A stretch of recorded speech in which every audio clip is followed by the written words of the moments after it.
Hey, Simplifiers, welcome back to the show. I'm your host, Evan, and today I've got a fascinating conversation lined up for you. So, there's that assumption in real estate that you have to choose between doing good and doing well, and that social impact and profitability are somehow mutually exclusive. Well, our guest today, Ryan, has an incredible background that started in social work, helping refugees through the YMCA, and now he's applying those same people-centered principles to real estate development and sustainability building projects.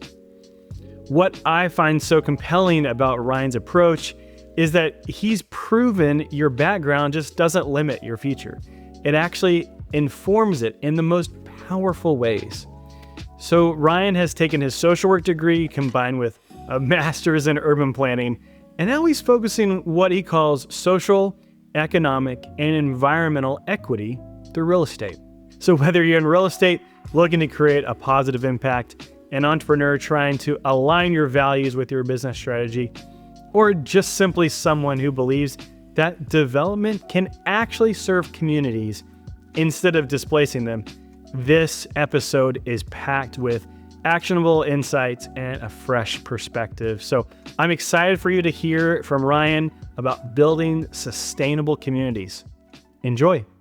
Well, Ryan, thank you so much for jumping on here. It's great to visit with you. Yeah, thank you so much, Evan. I'm so happy to be here. Appreciate it greatly. One thing that I noticed when Ryan and I have been getting to know each other and chatting is just the quick alignment of values. It's something that we just in our conversations, we've kind of gone back to you can find someone to work with, you can find an investor for a deal, but it all boils down to what do you value, and what are the things that you care about? And so I'd love for you to share, what are some of those things that you care about? Ryan, what are some of the things that have kind of led you, on your path, and just some of the shortcuts that, you kind of learned along the way, things that you could be able to help others. Yes, values and beliefs are at the core of our beings, and they're what connect us, right? And they connect the value, and ultimately they deliver the value at the end of the day. When we're working with people, and our relationships are the glue that get us through. Who I am, well, my name's Ryan, and I've started out in community services, helping refugees come to Canada with YMCA when I was very young as a volunteer. And then moved on to get into education, working abroad in South Korea for a few years in private and public academies, private academies and public schools, actually. And then came back to Canada and did some traveling on the West Coast and East Coast, Canada and US, mostly West Coast US and West Coast Canada, a little bit in the East. My home is Nova Scotia, where I was born, and I now live in Vancouver, BC. And our focus in real estate and multifamily development, specifically new builds as well as retrofits. We're really focused on growing social, economic, and environmental equity. Social equity is really important to me, as well as economic equity. I studied social work for my undergrad at University of Victoria. I've always been interested in justice, and in my mid-teens, late 20s, I started to become interested in politics, and did some volunteering and started dabbling with startups and helping startups in Victoria, BC, where I was living for a number of years, from 2012 up until 2019. And then slowly moved my way over into programming, used my education experience and my undergrad in social work to move over into program and organizational development. I found myself in the youth and family counseling space and community support services, and eventually provincial healthcare within BC. I was in the corporate office with Provincial Health Services, the Provincial Health Services Authority, with the Quality Office, Quality and Risk, and saw myself taking care of program quality assessing and addressing gaps in healthcare programs. And then I moved over into my company full time, which I had registered in 2019. It's called RRB Partners. And we now focus on social, economic, environmental equity. And yes, my master's. So my master's is with U of Waterloo, which is in Ontario, Canada, and that's in urban planning and policy. And I'm nearly done. I have not even a year left now. Yes, just past a year left now. And we focus in regional planning and sustainable development. There's a real focus on environmental, in incorporating and engaging sustainable practices and planning with the issues we're seeing across the globe with climate change. So I'm working to incorporate that into my work with my company, which is now incorporated. I have two incorporated companies. One is Green Development Fund and one is RRB Partners.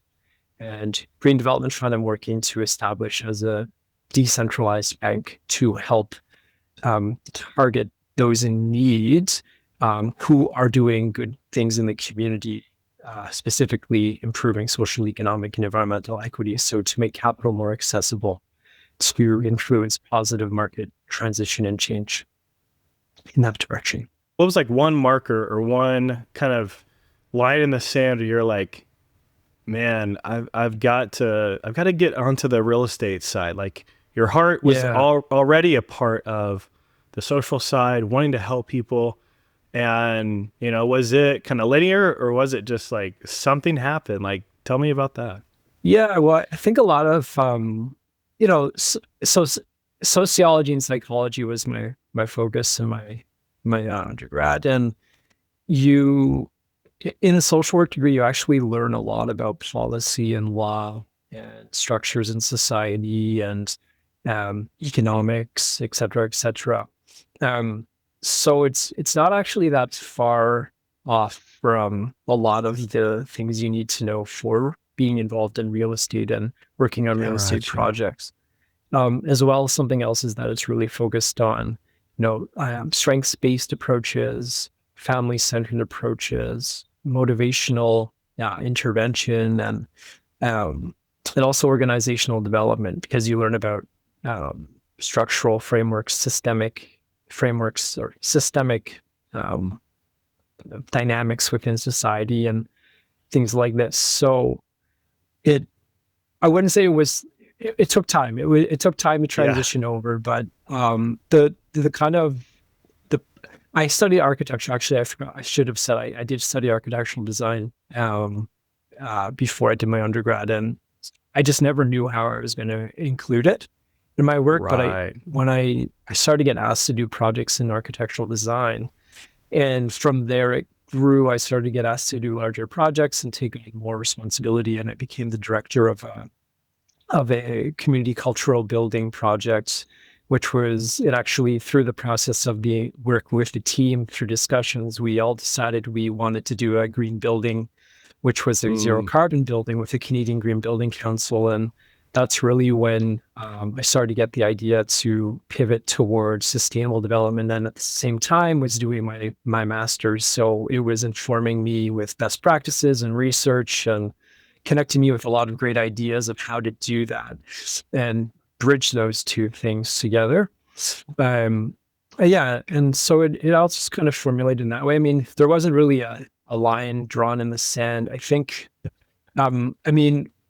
really what happened, actually, I can remember the story was I had transitioned over to my company full time and I was kind of hitting the ground running, networking a lot, reaching out on LinkedIn, building my network, and learned about fund development. And I started to educate myself about fund development, learning as much as I could, learning about the laws and how to do that. And I actually ended up meeting a capital group from the US online. I engaged some lead generation with who is now my business partner, Nick Montiel. I initially hired him to do lead generation on LinkedIn for me, and I connected with a man who had through that with Nick Montiel, I connected with a capital group in the US, and they came up and visited me in Vancouver, and they asked me if I would like to start a fund. And so it was just kind of indirectly through work I was doing that all came together. And then I found myself actually engaging with people who could establish a fund and having the ability to talk about that to people and kind of market that and get interest in that. And now it has turned into more of a focus on it becoming a decentralized bank. So what are some trends that you're seeing for 2025? Well, what I'm seeing, so I talked to a lot of developers and established developers who've been in the business for decades in US and Canada.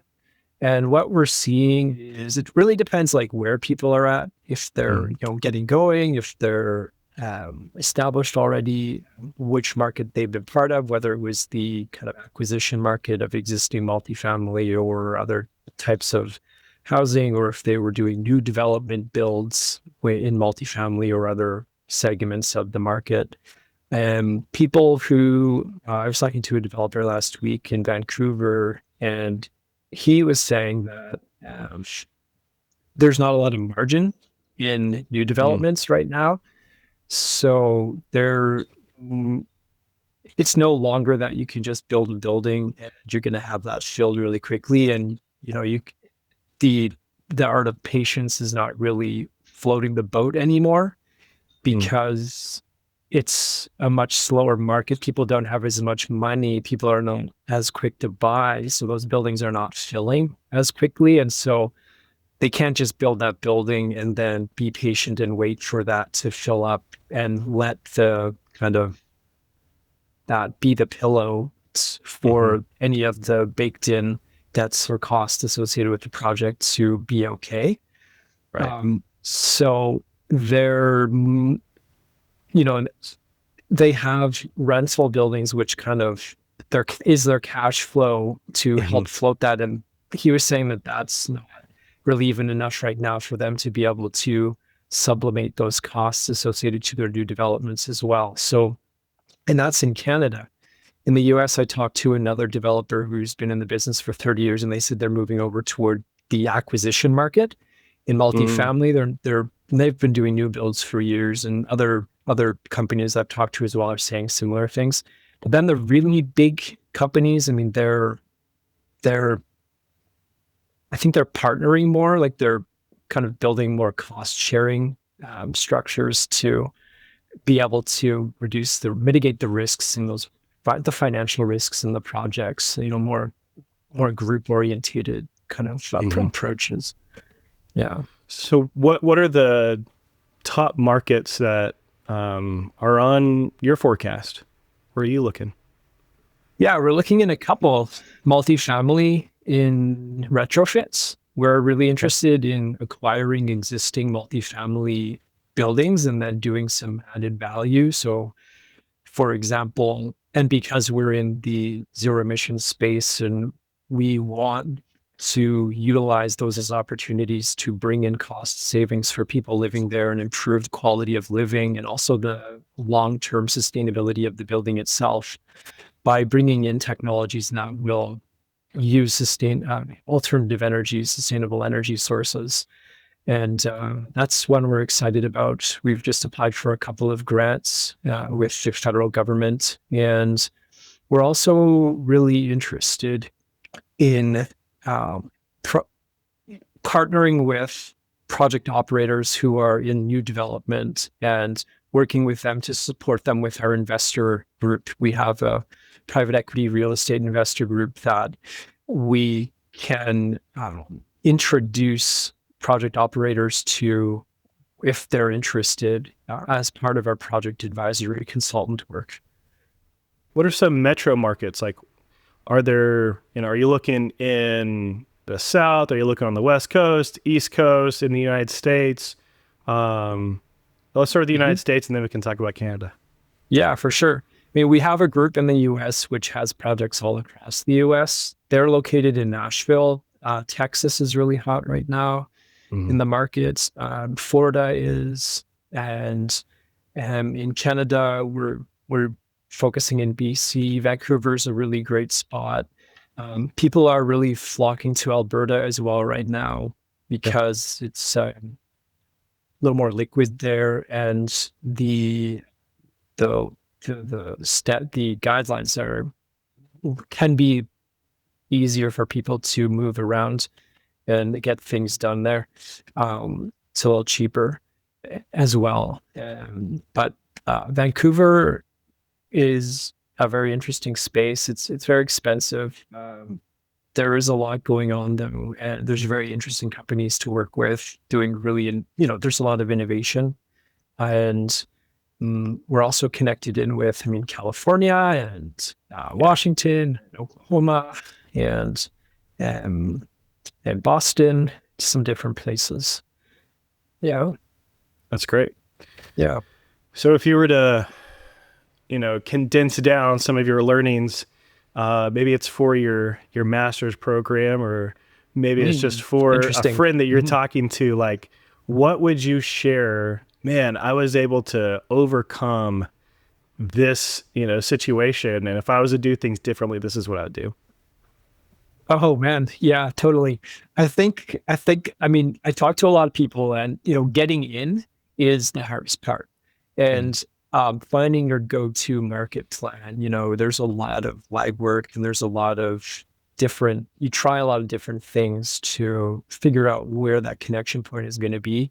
And I know a lot of people say this, but I think it's absolutely true. It's being clear with what your value add is. What is it that there's a lot of introspective work that you need to do in order to know, okay, what am I bringing as an individual, and what is my company bringing that is unique, and unique in the sense of what is it offering that's a value that someone's going to need to solve a challenge they're having, and in a space that I want to be part of, and in a way that I want to be working with that person, and in the relationship and how you're working together.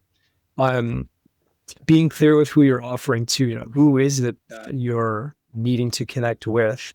And a lot of that is understanding, looking at yourself and what credentials and skills and personality traits you're bringing. What makes you what are your superpowers? What makes you a superstar in your own eyes?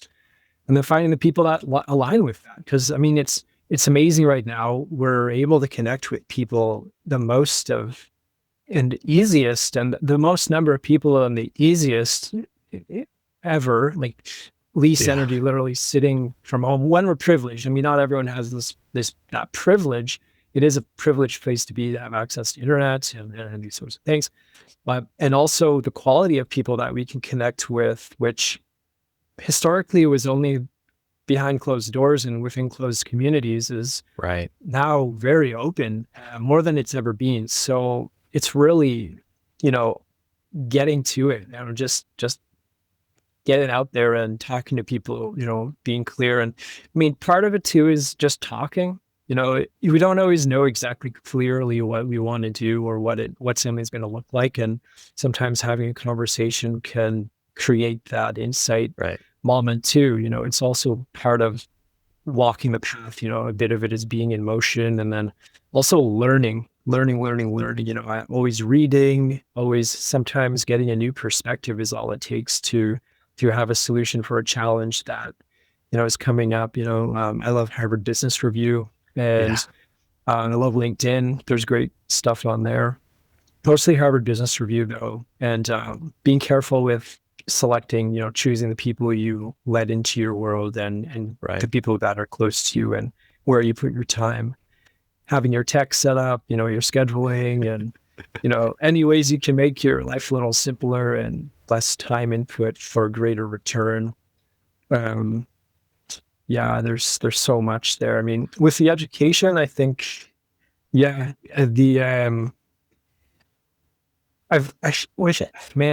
a big one, because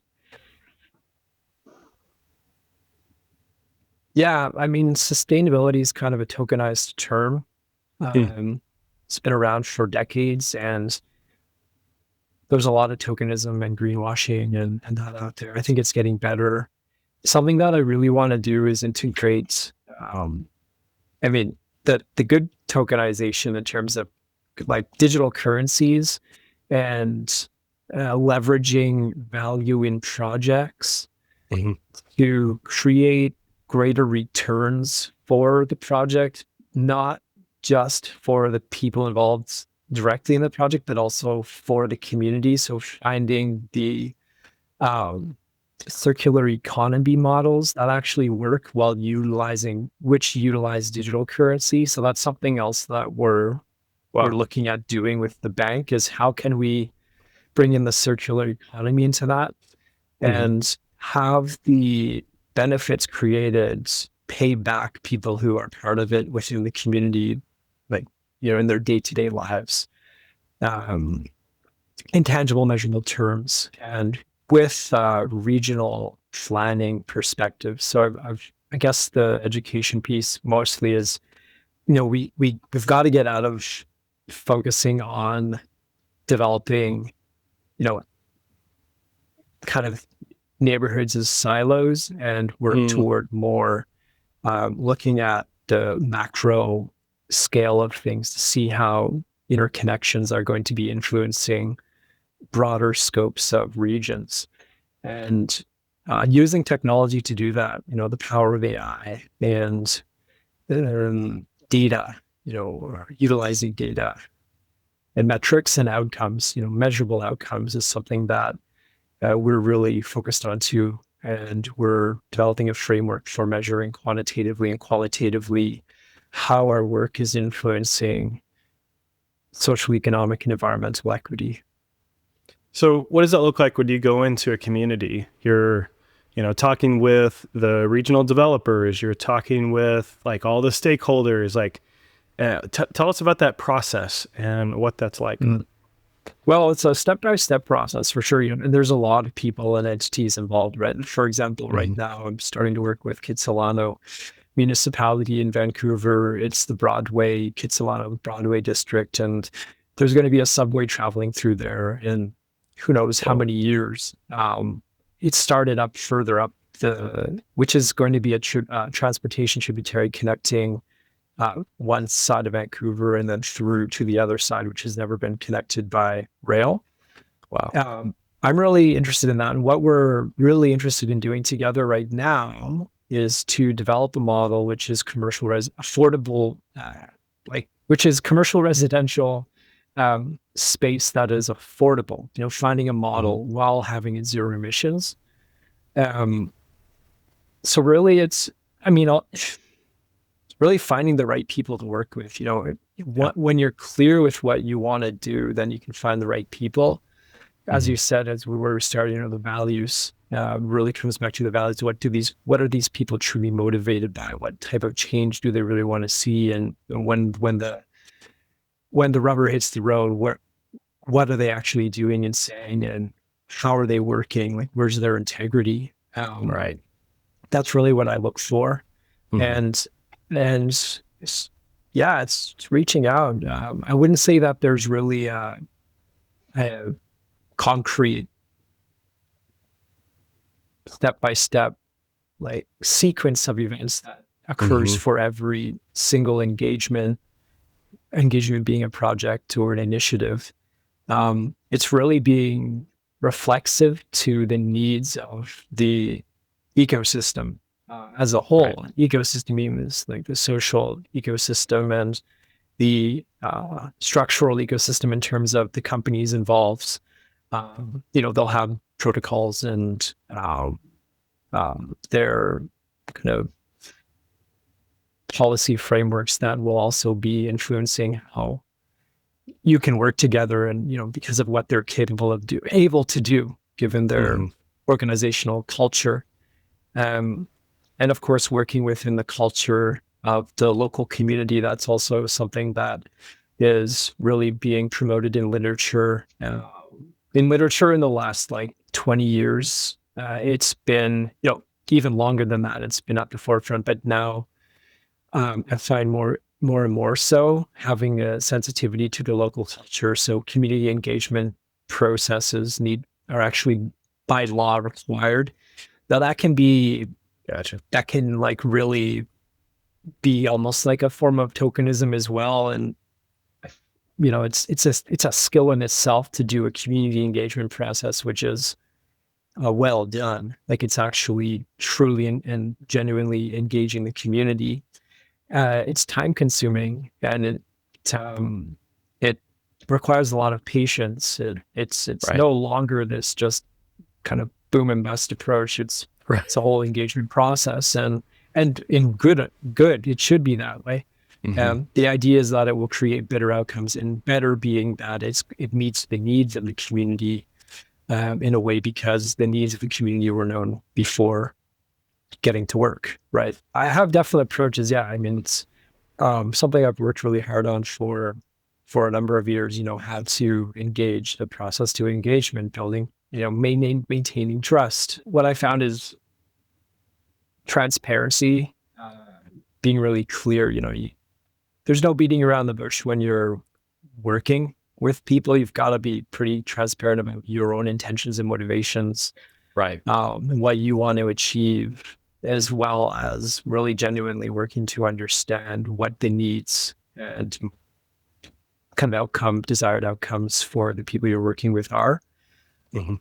And genuinely then, in authenticity is aligning what you say and what you are motivated by with your actions, the follow through, following through to do that in your own actions. And I like the principle of servant leadership and stewardship. Yeah. I like to really understand the needs of the people I work with, and do everything I can to find solutions for that, and really focus on the solutions, a goal-oriented, solutions-focused modality. I find that when working through challenges, when you can really remain focused on solutions that are addressing the challenges immediately, utilizing communication principles which are focused in collaborative design and strengths-based approaches, and human-centered, then you can really maintain the value for people while taking care of those things which are sometimes challenging to do. It can be tiring or arduous. Yeah. One last question is related to leadership advice. Like, what's one piece that's helped guide you either through your career? It could be more of a recent thing that you've seen, significant change, but what's like one leadership advice that you would like to share? Never give up on your North Star. Keep on working step by step. It's every bit of effort, even though it may not be seen. You may not be seeing the manifest or objective benefits of it. It is all adding up to turn out to be something which is going to manifest what you're working toward, and bring you that, that joy for the fruit, the fruits of your labor from your blood, your sweat equity. Yeah. Trust It's like and belief. everything starts in the invisible and then joins and becomes in the visible world. It's amazing. It's one of the greatest, I think, gifts that humans have, or the greatest strengths, is the ability to imagine something which is ultimately in the ethereal. It doesn't exist in form yet, and we can change that to exist in real form in our world around us, which then has real impacts on. Well, Ryan, thank you so much for this rich conversation. I'm looking forward to seeing all the waves you're going to make this year in Canada and the United States. Thank you so much, Evan. Sustainability and looking to make the world a better place is just who you are and what you do. Thanks so much. Let's do it again. When you combine genuine social consciousness with smart business strategy, you don't just create better buildings, you create lasting positive change for entire communities. The point isn't just having the answers from day one. It's about just staying true to your North Star and taking those step-by-step actions even when you can't see the immediate results. So if you want to learn more about Ryan, connect with him on LinkedIn in the show notes. Check out RRB Partners for his latest sustainability development projects.